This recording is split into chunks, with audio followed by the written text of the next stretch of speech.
पूरी की पूरी जो बांग्लादेश की ताकत है वो मैं आपके सामने दिखा रहा हूं, लेकिन अगर इसको हम भारत से कंपेयर करेंगे, हिंदुस्तान से कंपेयर करेंगे, तो फिर आप पाएंगे कि कहीं भी भारत के सामने बांग्लादेश टिकता नहीं है। तो सवाल ये उठता है कि जब सैन्य ताकत के मामले में इतना पीछे है बांग्लादेश भारत से, तो फिर आखिरकार वो भारत को आंख दिखाने की हिम्मत कैसे कर रहा है?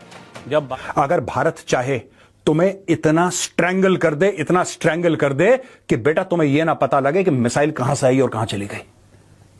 तुम्हारे सिर्फ दो पड़ोसी हैं, दो, एक म्यांमार जो कि खुद भुक्का नंगा है, और दूसरे तुम भुक्के नंगे, तुम्हारा दूसरा पड़ोसी भारत है। तुम्हारी पूरी इकोनॉमी भारत की वजह से चलती है। बांग्लादेश को देख लें, जिसकी हम इस टाइम हम लोग खड़े होकर सड़कों पे मिसालें देते थे कि बहुत रैपिडली आगे जा रहा है, ग्रो कर रहा है, डेवलप हो रहा है, उसके रिलेशन थोड़े से खराब हुए हैं इंडिया के साथ, उसका असर पड़ा है। 6-7 माह में वो बांग्लादेश से समझ लें बांग्लादेश बन गया, और अगर यही सूरत हाल रही ना तो बांग्लादेश समझे बंद है। जो बांग्लादेश के मोहम्मद यूनुस साहब, उन्होंने भी ये कहा है कि जी उन्होंने बहुत से हालात को ठीक करना है, उन्होंने इकोनॉमी को ठीक करना है, और ऐसी ही कई बात, यानी जो बांग्लादेश के हालात सुधारने की वो बातें कर रहे हैं, वो सुनकर तो ऐसा ही लगता है कि सालों साल लग जाएंगे और उस वक्त तक इनकी गवर्नमेंट रहेगी। यानी वो एक एक बांग्लादेशी को मैं ये कहता हूं, ना इनको खाना खिलाओ, मैं कहता हूं ना इनका अस्पताल में इलाज करवाओ, और मैं मिनिस्ट्री ऑफ एक्सटर्नल अफेयर्स से ये रिक्वेस्ट करता हूं कि एक एक बांग्लादेशी का जो भी वीजा है कैंसिल करो, जो भारत में है 48 घंटे दो, निकल यहां से, वरना पड़ेगा मुंह पे तेरे। देखिए बांग्लादेश की बिजली कहाँ से आ रही है? मोस्टली इंडिया से आ रही है।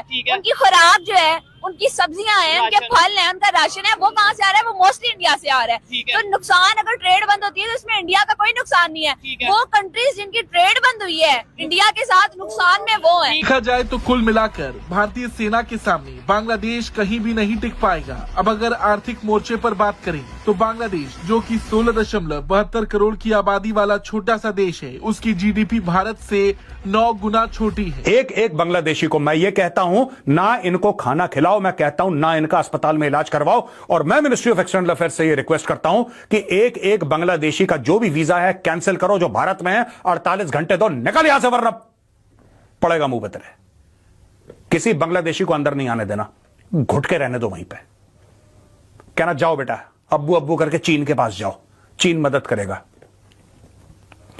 तुम्हें हिंदुओं के ऊपर हमला करना है, आई विल टेल यू, ठीक है, आई विल टेल यू। आज की तारीख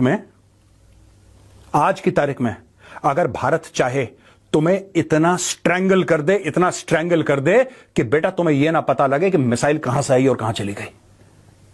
तुम्हारे सिर्फ दो पड़ोसी हैं, दो, एक म्यांमार जो कि खुद भुक्का नंगा है, और दूसरे तुम भुक्के नंगे, तुम्हारा दूसरा पड़ोसी भारत है। तुम्हारी पूरी इकोनॉमी भारत की वजह से चलती है। तुम इस गलतफहमी में मत रहना कि तुम बहुत बड़े टेक्सटाइल में तुर्रम खान हो। तुम्हारा रॉ मटेरियल कहां से आता है?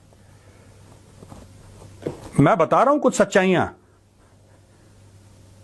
आज की तारीख में सरकार हमारी कुछ करे ना करे, हम लोग क्यों वेट करते हैं सरकार कुछ करे?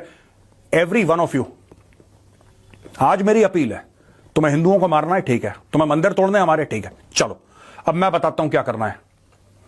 आपको जहां बांग्लादेशी मिले, आप पुलिस को रिपोर्ट करिए ये बांग्लादेशी है। नोएडा में घरों में काम करते हैं, ये सब बांग्लादेशी हैं और झूठ बोलते हैं मालदा के रहने वाले हैं। They are not from Malda. Malda एक इलाका है वेस्ट बंगाल में। एक एक बांग्लादेशी से पूछो कि तुम कहां के रहने वाले हो, दे विल टेल यू। और अगर आपका, मैं आपको बोल रहा हूं, जितने भी लोग हैं, अगर आपके कोई बंगाली फ्रेंड्स हैं ना, आपको नहीं पता लगेगा, you will not come to know, but if you have Bengali friends, they will identify. जो बंगाली है उसको फट से पता लग जाता है कि ये जो बोली बोल रहा है ये आदमी वेस्ट बंगाल का है कि ये बांग्लादेश का है।